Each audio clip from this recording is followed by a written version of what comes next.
Good morning students, class 9th। कैसे हैं आप? आज आप सभी बच्चे अपनी हिंदी की बुक खोलिए। चैप्टर फर्स्ट काव्य खंड। आज आप काव्य खंड में चैप्टर फर्स्ट पढ़ेंगे, साखी। इसके दो दोहे हम पहले भी आपको बता चुके हैं, ठीक है। अब आप तीसरा दोहा पढ़ेंगे। आइए इसके बारे में हम आपको बता दें। थर्ड दोहा है आपका, ज्ञान प्रकाश्या गुरु मिलिया सोजनी विसरी जाई, जब गोविंद कृपा करी तब गुरु मिलिया आई।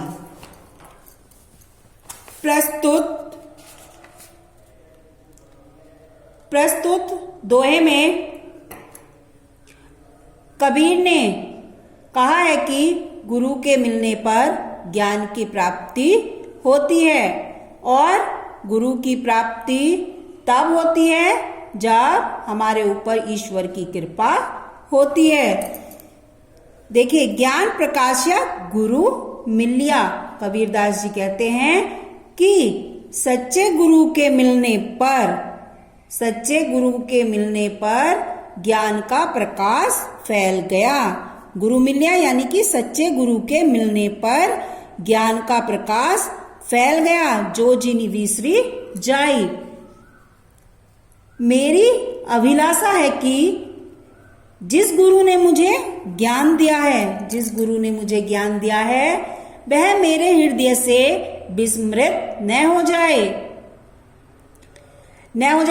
अर्थात कबीर का मत है कि मुझे सच्चा गुरु तभी प्राप्त हुआ है जब मेरे ऊपर गोविंद कृपा करी, ईश्वर की कृपा हुई। ठीक है, यानी कि एक बार फिर से सुनिए कि सच्चे गुरु के मिलने पर ज्ञान का प्रकाश फैल गया है, और मेरी अभिलाषा यह है कि जिस गुरु ने मुझे ज्ञान दिया है वह मेरे हृदय से विस्मृत न हो जाए, ओझल न हो जाए या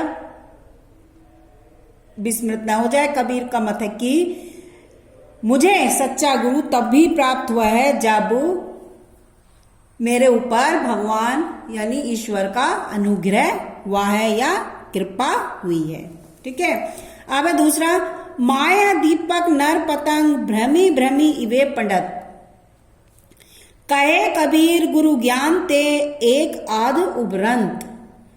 इस साखी में कवि ने गुरु की महिमा का वर्णन किया है। उनका कहना है कि गुरु की कृपा होने पर ही मनुष्य माया रूपी आग से बच सकता है।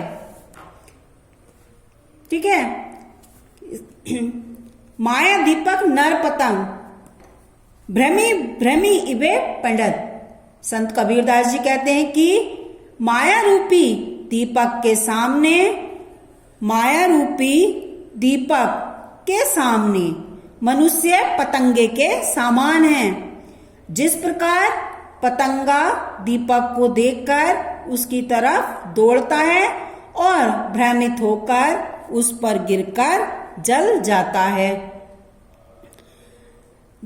है, केवल उसे एक भ्रम होता है और वो उसके चक्कर काटता रहता है और वहीं पर गिरकर जल जाता है। उसी प्रकार जो है ये मनुष्य भी है, जो माया के चारों ओर चक्कर लगाता रहता है और अंत में नष्ट हो जाता है। कबीर का कहने का अर्थ यह है कि गुरु से ज्ञान प्राप्त करके ही मनुष्य माया के इस बंधन से बच सकता है, किंतु कोई बिरला व्यक्ति ही इस ज्ञान को प्राप्त करके इस माया रूपी दीपक की आग में जलने से बच सकता है। ठीक है, यानी कि एक बार फिर से सुनिए कि जो मनुष्य है ये एक पतंगे के समान है। जिस तरह से एक माया रूपी दीपक के सामने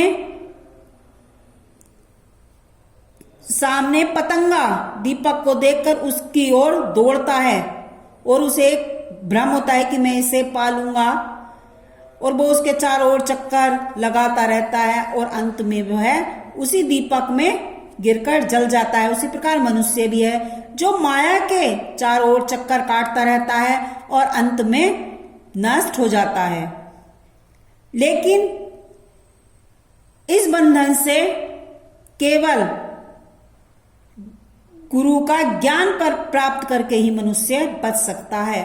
और वो ज्ञान प्राप्त कौन कर सकता है? कोई बिरला व्यक्ति ही इस माया रूपी दीपक की आग से जलने से बच सकता है।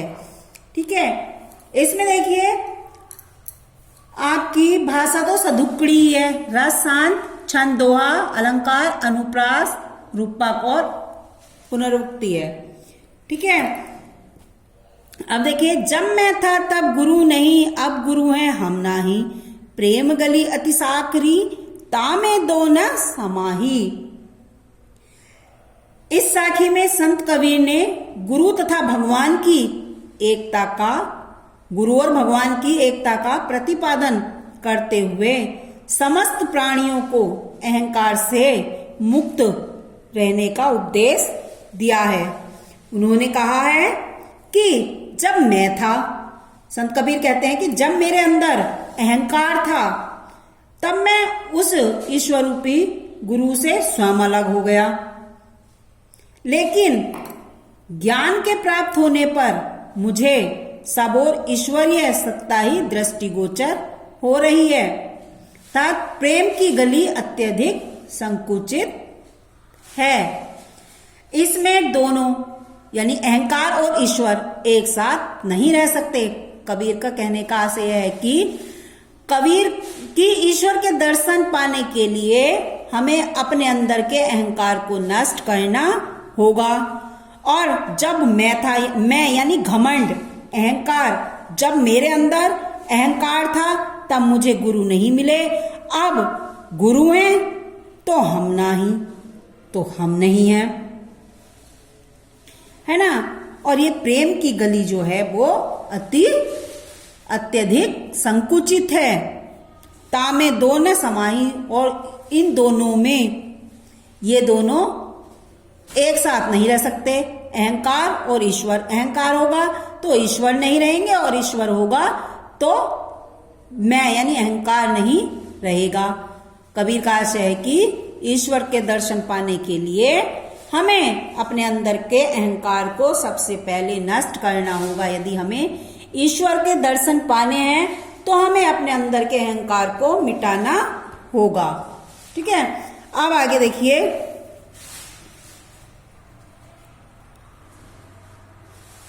भक्ति भजन हरि नाम है, दूजा दुख अपार, मनसा वाचा कर्मना, कबीर सुमिरन सार।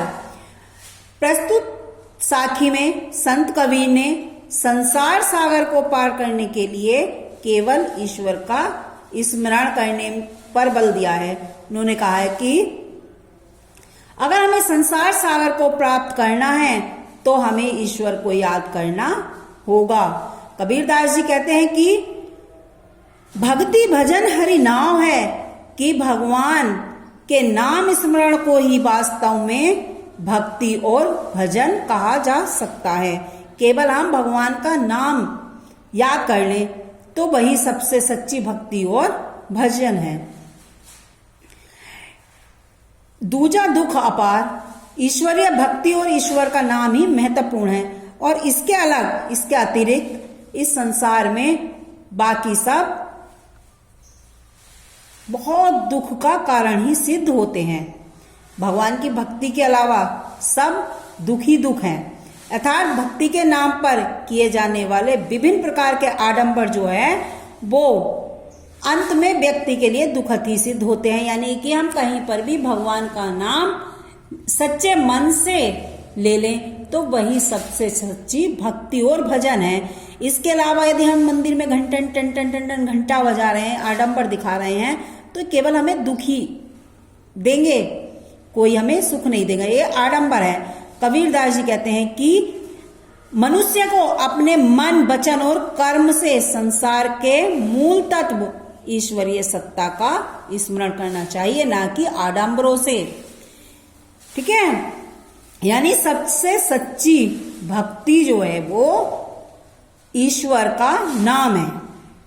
आप सच्चे मन से कहीं भी ईश्वर का नाम ले लें तो उससे बड़ी भक्ति और भजन और कोई नहीं है। सबसे जो महत्वपूर्ण भक्ति है वो ईश्वर का नाम ही है। इसके अतिरिक्त इस संसार में शेष और जो भी हम करेंगे वो सब दुख का कारण ही सिद्ध हो सकते हैं।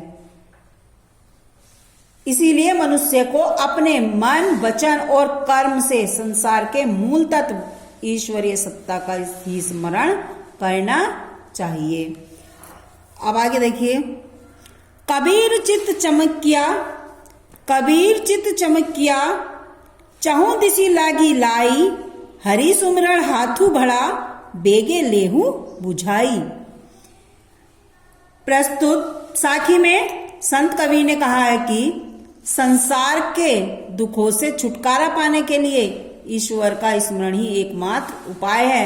यानी कि यदि हमें संसार के दुखों से छुटकारा पाना चाहते हैं तो हम ईश्वर को याद करें, यही एकमात्र हमारा उपाय है।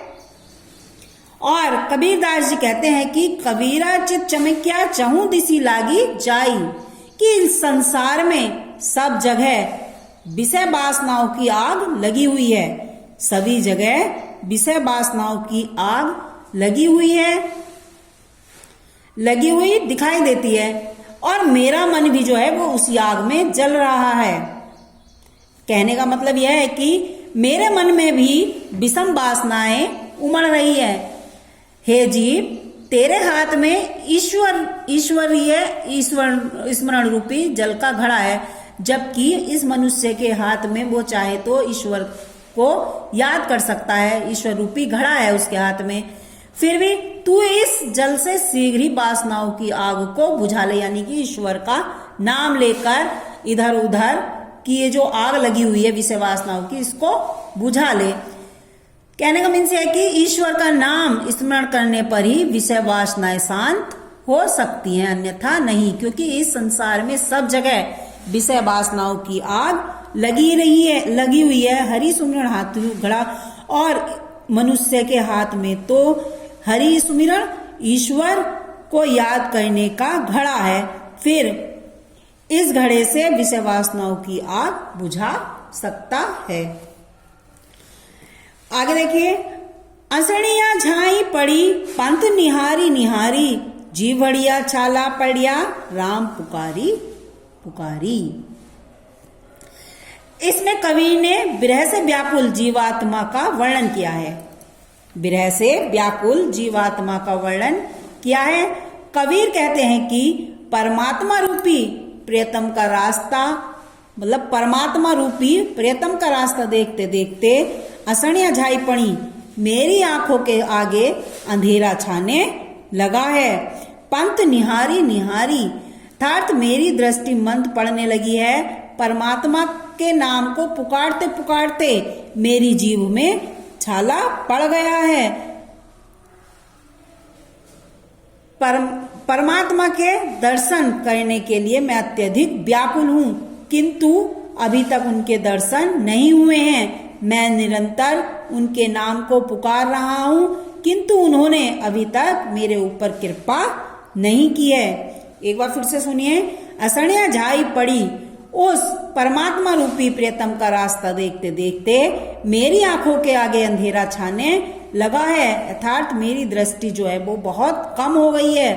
परमात्मा के नाम को पुकारते पुकारते मेरी जीभ में छाले पड़ गए हैं। अर्थात कहने का मतलब यह है कि कबीरदास जी ये कहना चाहते हैं कि परमात्मा का दर्शन करने के लिए मैं अत्यधिक व्याकुल हूं, किंतु अभी तक उनके दर्शन मुझे नहीं हुए हैं। मैं लगातार उनके नाम को पुकार रहा हूं, किंतु उन्होंने अभी तक मेरे ऊपर अपनी कृपा नहीं की है। ये आज आपके 8 दोहे हो चुके हैं। सभी बच्चे सबसे पहले आप संकेत डालेंगे और उसके बाद तब आप करेंगे। ये देखिए, एक बार मैं आपको दिखा देती हूं। सबसे पहले आप सदगुरु और ये डॉट डॉट करके ये लिख लेंगे। उसके बाद आप संदर्भ लिखेंगे कि कौन कहां से लिया गया है। लिखेंगे प्रस्तुत साखी महान संत और कवि कबीरदास की गुरु महिमा संबंधी साखियों से उद्गृत है। यह हमारी पाठ्य पुस्तक के काव्य खंड में कबीर ग्रंथावली से साखी शीर्षक के अंतर्गत संकलित है। उसके बाद प्रसंग, इस साखी में कबीरदास ने अपने गुरु के प्रति जो है वो पूर्ण समर्पण भाव प्रकट किया है, साथ ही उन्होंने गुरु के प्रति अपनी कृतज्ञता भी व्यक्त की है। उसके बाद व्याख्या, उसके बाद आप काव्य का सौंदर्य देंगे कि इसमें कौन क्या कहा है, इस साखी में कवि ने क्या कहा है, इसमें कौन सा रस है, कौन सा छंद है और कौन सा अलंकार है। ठीक है, इस तरह से आप स्टार्ट करेंगे अपने दोहे को, इस तरह से आप लिखेंगे। आज के लिए इतना ही।